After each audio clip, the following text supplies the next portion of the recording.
As you sit there, snuggled down in your bed, you feel absolutely certain that this evening will be no different from any other. Little do you know what is about to happen. You there, listening to this story, you know who you are, my silent viewer. Yes, you, child. I have a special message for you. I spoke with your mother at work after she told me her gruesome Gusnado story and found out that you have been listening in to my channel. She also told me that you really love stories of demons, possessed dolls, and things that go bump in the night. Well, my little viewer, tonight's story is for you. Now, all of my viewers, come, gather around, and listen to No Children You Can See.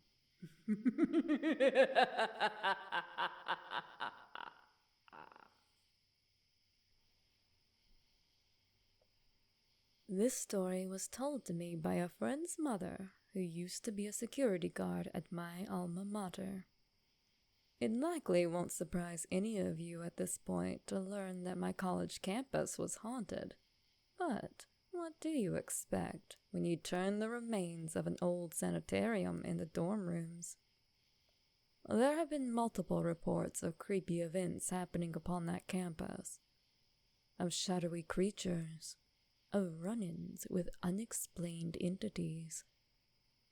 Some of these are well documented on the college's website, while others have made their home in paranormal forums across the internet. However, the best stories come directly from the lips of those who have experienced them. Security guards, for instance, often see many things the rest of us don't because their job entails patrolling areas that are off limits or at crazy hours. My friend's mother had just started working at this campus and had been paired off with a trainer guard to show her the ropes. For the sake of this story, we'll call the mother Diane and her trainer Jim. The first few nights had gone by relatively uneventfully.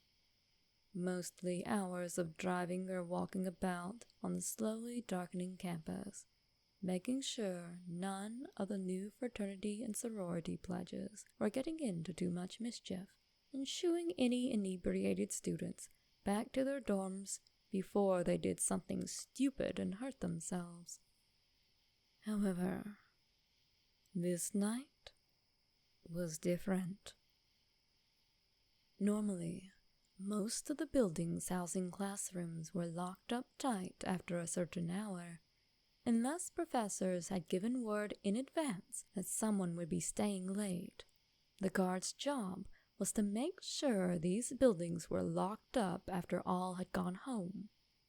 This meant a full walk around through the building to make sure no one was loitering about.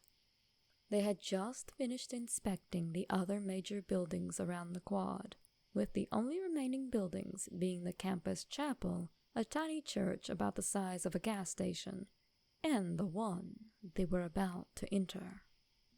This building had roughly 3 floors, although one of its stairways led partially underground and out to one of the parking lots. If you wanted to get to another floor, you could always take either set of stairs, or a rather old elevator that sort of shook sideways when you hopped into it too fast.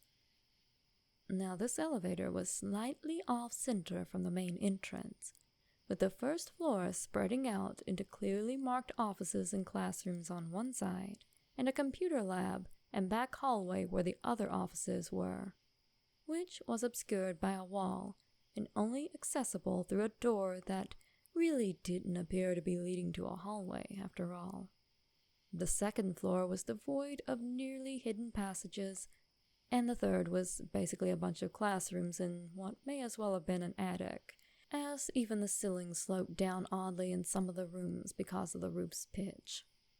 Now, Diane had walked through this building several nights already, but for some reason, she and her trainer found themselves patrolling it a lot later than usual, about 3 o'clock in the morning.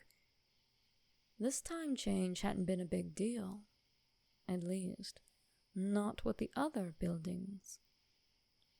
However, when they approached the last class building on the quad that night, Diane felt unusually alert, as if nearing the place was causing her blood to run cold.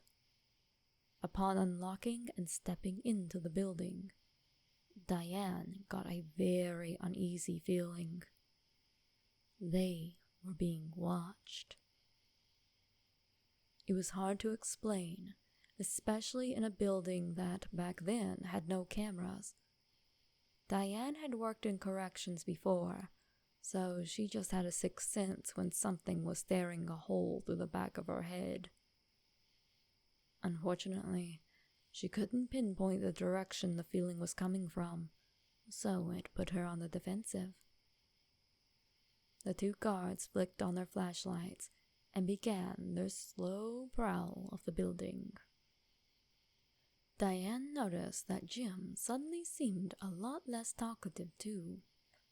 Whenever they passed the room where the orange light of the street lamps outside illuminated part of the dim rooms, she noticed her trainer frowning, where before he was very laid back and would react to noises at leisure, as he had enough experience to know what was a normal sound on a backwoods campus and what belonged to mischief makers.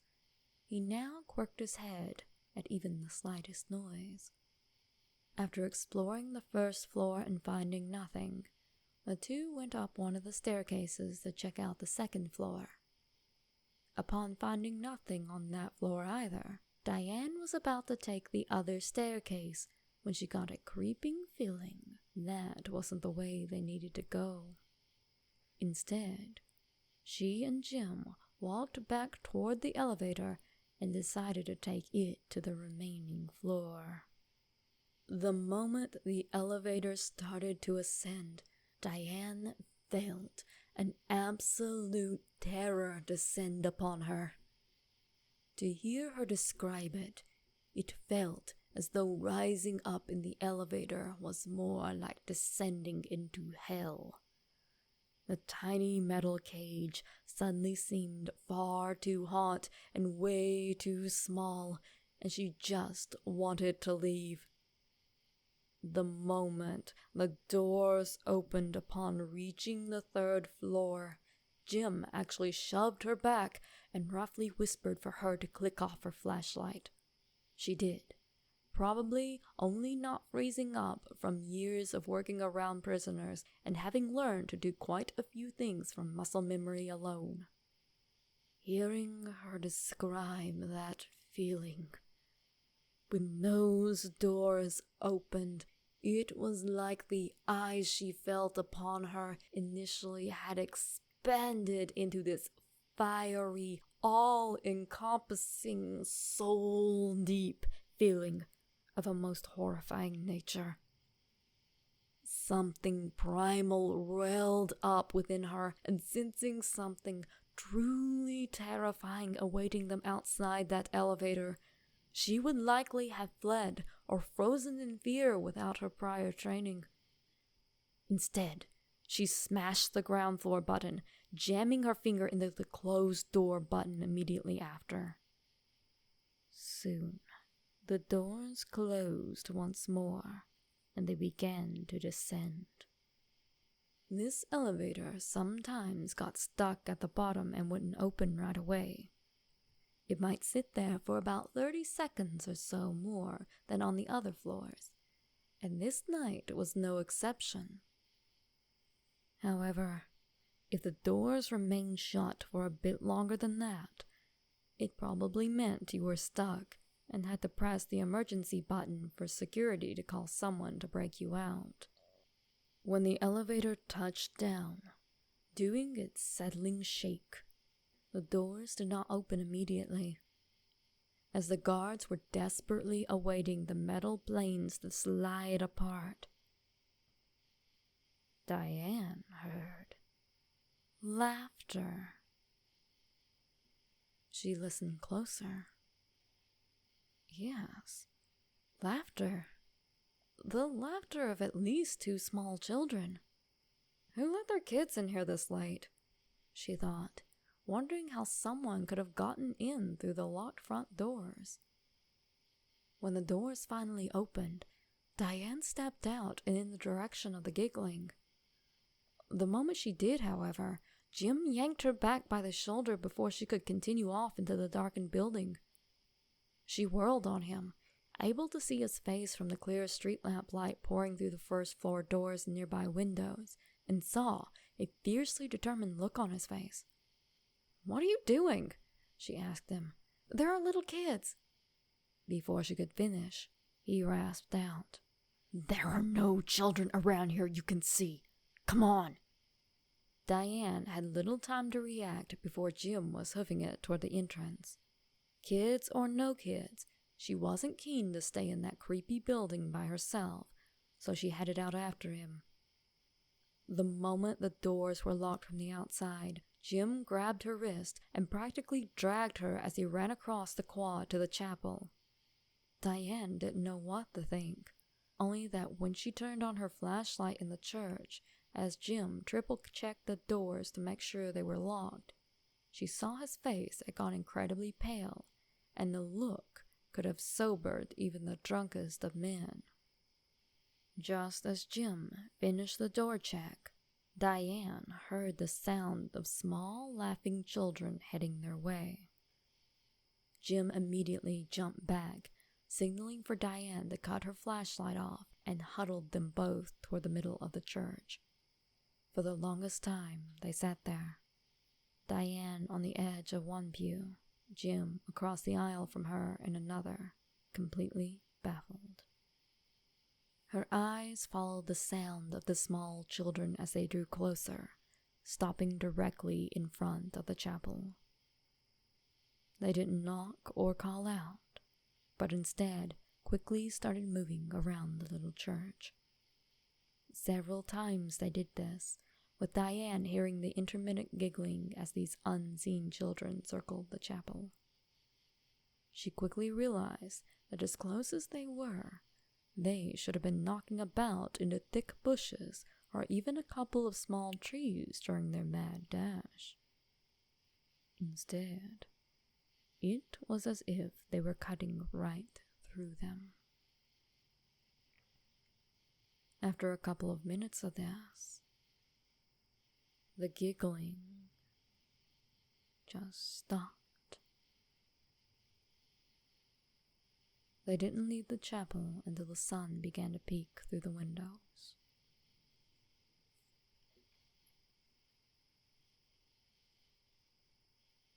Just what were those children? Diane never could get much of an answer out of her trainer, as he really didn't know much himself. All he knew was that there were unexplained things on the campus and around the hiking trails nearby that made his hair stand on end. It is at this point that I would like to add that the sanitarium wasn't the only old building once on campus. When the college was first established, they tried to bring other businesses into the area. Where this particular classroom building lay used to be a grand hotel. However, due to issues regarding financing and a then unfinished railroad, the hotel and some of the other buildings were broken down and reassembled in cities far away from the mountains where they would have been more profitable. Could these children have once stayed in that hotel? It wasn't up long enough for there to be any deaths on the site, so we can rule that out. Is it possible they were related to some of the people who worked there, or who once lived in the sanitarium?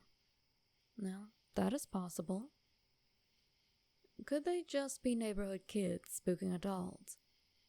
I highly doubt it after meeting that old guard, and even if they were, that doesn't explain the terror both guards felt that night. The mountains long remember what we do not. And so, the secret of what Diane and Jim really heard sleeps with them. Well, my friends, I hope you all enjoyed this story. The message at the start was, obviously, for my coworkers' kid. Their mother told me they'd be listening in. So, I decided to ask her what sort of scary stories they like best for this edition of Spooky True Saturday. Hope you have a good one out there, kid, and keep tuning in. I have quite a few more spooky stories from this campus, both my own experiences and those told to me. If you would like to hear more, then just leave a comment below. You may also suggest topics you would like to hear, and if I have a story relating to them, I will share it. If you did enjoy this, be sure to like, share, and subscribe.